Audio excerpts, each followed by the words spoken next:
नमस्कार। मैं हेना प्रसून एक बार फिर आपके समक्ष हाजिर हूँ ज्योतिष के नए कार्यक्रम को लेकर। आज हम बात करने वाले हैं शुक्र ग्रह के बारे में और उनके राशि परिवर्तन के बारे में। आज का वीडियो बहुत इंटरेस्टिंग होने वाला है। इसके लिए मैं आग्रह करूंगी कि आप वीडियो को स्किप करके ना देखें और अंत तक पूरी जानकारी लें।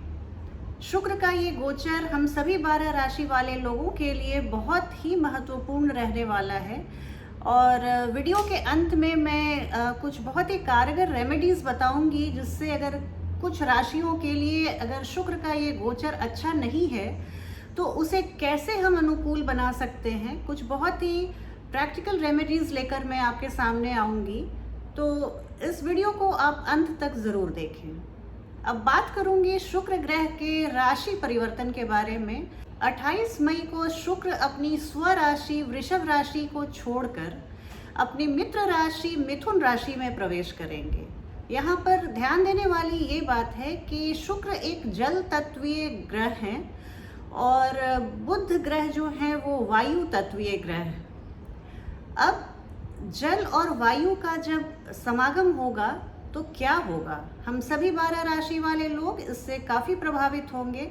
बहुत ध्यान से कार्यक्रम को देखिएगा।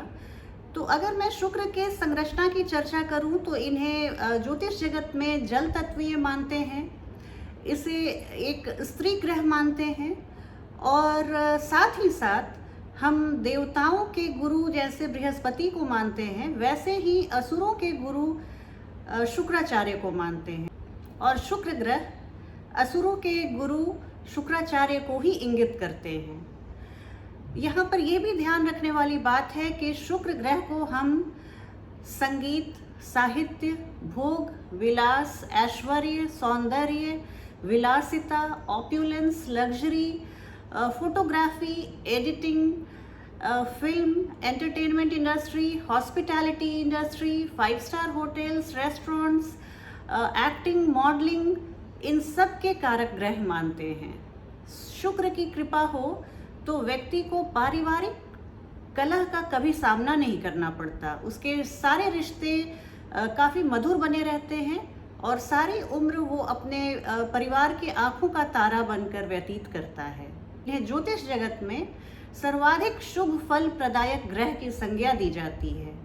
आइए जानते हैं शुक्र का ये परिभ्रमण मिथुन राशि में कैसा रहेगा। शुक्र का ये गोचर, ध्यान देने योग्य बात यह है कि शुक्र का ये गोचर मिथुन राशि में 28 मई से लेकर 22 जून तक रहेगा। ये एक करीब 1 महीने का जो समय है वो 6 राशि वाले लोगों के लिए खास करके बहुत महत्वपूर्ण रहेगा। आइए एक नज़र डालते हैं सबसे पहले मेष राशि वाले लोगों पर इसका क्या असर पड़ेगा। इस राशिफल को आप अपनी चंद्र राशि या लग्न राशि से देखिए तो इसे आप बहुत तर्क संगत पाएंगे। सिंह राशि वाले जातकों के बारे में बात करूं तो सिंह राशि वाले लोगों के लिए शुक्र का ये गोचर उनके एकादश भाव में होने वाला है। एकादश भाव के बारे में महर्षि पराशर, महर्षि भृगु, महर्षि जैमिनी सब लोगों ने कहा है कि किसी भी ग्रह का गोचर एकादश भाव में बहुत लाभदायक होता है, भले ही वो ग्रह अपनी नीच राशि में क्यों ना आया हो। कहने का मतलब ये कि एकादश भाव जैसे हम उसे लाभ भाव के नाम से भी जानते हैं, तो और ख़ास करके शुक्र के गोचर में ये आपको बहुत सारा लाभ देकर जाएगा। आप किसी भी प्रेम प्रसंग में अगर आप हैं तो आपके लिए बहुत अनुकूल समय है। आप प्रेमी प्रेमिका एक दूसरे के लिए भाग्यवर्धक साबित होंगे, एक दूसरे के लिए बहुत लकी साबित होंगे। इसके अलावा एक बात है कि 2 जून से 20 जून तक आपको थोड़ी सी दुविधा की स्थिति रह सकती है। आप किसी बात पे कंफ्यूज रह सकते हैं। ये भी हो सकता है कि आपका कोई पुराना प्रेमी जिससे आपने बहुत दिनों से बात नहीं की थी, ना उसकी कोई बात थी ना कोई चर्चा, वो आपके सामने सरफेस हो सकता है। आपको बहुत सारे उपहार दे सकता है, किसी महंगे रेस्टोरेंट में आपको ट्रीट दे सकता है, अपनी गलतियों के लिए क्षमा प्रार्थी हो सकता है। तो ऐसी स्थिति ज़रूर बनने वाली है, आप इसके लिए बिल्कुल तैयार रहें। इसके अलावा मैं अगर देखूं तो विद्यार्थियों के लिए ये एक अच्छा समय नहीं है। विद्यार्थी वर्ग थोड़े डिसओरिएंटेड हो सकते हैं, आलसी हो सकते हैं। आज के काम को कल पे टालने की प्रवृत्ति हो सकती है। इस तरह से उन्हें थोड़ा एक्स्ट्रा मेहनत करनी होगी। अपने जीवन के लिए सतर्क और संजीदा होना होगा, क्योंकि सब कुछ ठीक है, लेकिन लाइफ में एक पॉइंट के बाद आपका सक्सेस और आपकी इंटरपर्सनल रिलेशनशिप ही मैटर करती है। तो इस बारे में आप फोकस रखें। आपका मनोरंजन ये सब तो जीवन भर चलता रहता है, एंटरटेनमेंट और नेटफ्लिक्स के एपिसोड्स ये कभी ख़त्म नहीं होंगे। लेकिन इसी बीच आप अपने पढ़ाई को बिल्कुल नज़रअंदाज ना करें, पढ़ाई को नेग्लेक्ट बिल्कुल नहीं करें और पढ़ाई को अपनी फर्स्ट प्रायोरिटी बनाएं। कोई ऐसे जातक जो मधुमेह से ग्रसित हैं, उन्हें थोड़ी एक्स्ट्रा केयर की ज़रूरत होगी। शुक्र मिठास को दिखाते हैं और मधुमेह को भी दिखाते हैं, तो इसके लिए थोड़ी सी आप अपने जीवन शैली को, अगर आपको कुछ चेंज उसमें करना हो, लाइफस्टाइल चेंज करनी हो, तो आप इसको बिल्कुल करें। आप इसमें ज़रा भी कोताही ना बरतें। अदरवाइज़ आपके ऑफिस गोअर्स जो हैं, कार्य क्षेत्र में आपको बहुत सफलता मिलेगी। बिजनेसमैन के लिए ये एक बहुत सफलता का समय रहेगा।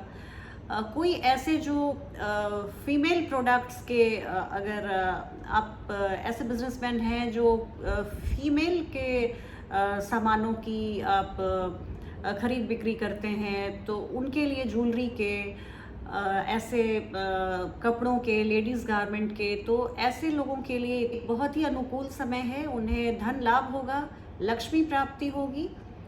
और अगर आप सिनेमा, एक्टिंग, मॉडलिंग, ऐसे एंटरटेनमेंट इंडस्ट्री से जुड़े हुए हैं, तो भी आपके लिए काफ़ी फेवरेबल समय रहेगा। किसी नए प्रोजेक्ट को मिलने की आशा बन रही है। अब देखते हैं, लॉकडाउन की स्थिति के बाद आप लोगों की करियर में मुझे लगता है आपको नए पंख मिलेंगे और नई उड़ान के साथ आप फिर से अपनी पहचान बना पाने में सफल होंगे। अभी हमने शुक्र के गोचर की बात की, और कुछ राशि वाले लोगों के लिए शुक्र का ये गोचर उतना अनुकूल नहीं है। तो ऐसे भी अगर आपकी कुंडली में शुक्र अनुकूल नहीं है, तो आप बहुत सारे सुखों से वंचित रह जाते हैं। लेकिन शुक्र को अनुकूल करना हमें अपने जीवन में एक नई सफलता की ऊंचाई पे ले जाएगा। शुक्र को अनुकूल करने के लिए कुछ बहुत ही प्रैक्टिकल रेमेडीज़ मैं आपको बताऊंगी। आप उसे कीजिए और आपको तुरंत फ़ायदा आपको मिलने लगेगा। आपको तुरंत लगेगा कि ये बहुत इफ़ेक्टिव, जो भी मैं बता रही हूँ उपाय, बहुत ही आपको प्रभावपूर्ण लगेंगे। बहुत ही प्रभावशाली ये उपाय हैं। आप करके देखिए। आप मुझे कमेंट बॉक्स में ज़रूर बताइएगा कि आपको क्या फ़ायदा मिला। तो सबसे पहली बात कि ललिता सहस्त्र नाम का आप पाठ करें। निसंदेह शुरुआत में आपको कुछ लंबा लग सकता है, थोड़ा ज़्यादा समय लग जाएगा, लेकिन आप जैसे जैसे पढ़ते जाएंगे आपको बिल्कुल you will get the hang of it. और उसके बाद आपको हर फ्राइडे को भी अगर आप एक बार पढ़ लेते हैं, आपके लिए बहुत ही शुभ रहेगा। कनक धारा स्तोत्र का पाठ करना बहुत ही फायदेमंद रहता है। शुक्र की कृपा आपको इतनी प्राप्त होती है। इसके अलावा धन संबंधी आपकी सारी चिंताएं दूर होती हैं। शुक्रवार के दिन आप अपने घर के ही मंदिर में लक्ष्मी माता के सामने घी का दिया प्रज्वलित करें। गाय के घी का दिया प्रज्वलित करें। इससे आपको बहुत ज़्यादा आशीर्वाद मिलता है लक्ष्मी माँ का और शुक्र ग्रह का। इसके अलावा आप देखिए, शुक्र सुगंधि के भी प्रतीक हैं। तो आप या तो डेली या एटलीस्ट आप फ्राइडे को परफ्यूम ज़रूर लगाएं। अगर आपको सांस संबंधी कोई परेशानी है, बीमारी है, तो बिल्कुल, अगर आपको डॉक्टर ने मना किया हुआ है सुगंधी लगाने से, तो आप इससे परहेज़ करें। लेकिन अगर इस तरह की कोई बात नहीं है, तो आप एटलीस्ट डेली या फ्राइडे को आप परफ्यूम का उपयोग करें। आपके लिए शुक्र बहुत फेवरेबल हो जाएंगे। घर के दक्षिणी हिस्से को आप साफ रखिए, ये बहुत ज़रूरी है। वैसे तो पूरे घर को साफ सुथरा रखना चाहिए, लेकिन खास करके अगर आपको शुक्र को अनुकूल करना है, तो आप अपने घर के दक्षिणी हिस्से को बिल्कुल साफ सुथरा और स्पार्कलिंग क्लीन रखिए। मनी प्लांट को आप लगाएं। घर के नॉर्थ जो उत्तरी हिस्सा है आपके घर का, वहाँ पे आप मनी प्लांट लगाएं। इससे शुक्र बहुत मजबूत होते हैं। घर में आप दक्षिणी छोर पे या कहीं पर भी, ऐसी कोई बात नहीं है, आप घर में कहीं पर भी एंट्रेंस पे आप जेड प्लांट लगाएं। जेड प्लांट जिसमें बहुत मोटी सी पत्तियां होती हैं और काफ़ी वो पानी अंदर भरा हुआ होता है, उस प्लांट को आप लगाएं, आपको बहुत फ़ायदा होगा। इस तरह से आप कुछ उपायों को पालन करें, आपके जीवन में शुक्र की कृपा हमेशा बनी रहेगी। और जैसा कि मैंने बताया, वो धन, धान्य, सुख, शांति, संगीत, साहित्य, पारिवारिक सुख, ग्लैमर, ऑप्युलेंस, सबके ग्रह हैं, सबके कारक हैं, सबके दाता हैं। आपको उनकी कृपा हमेशा मिलती रहेगी।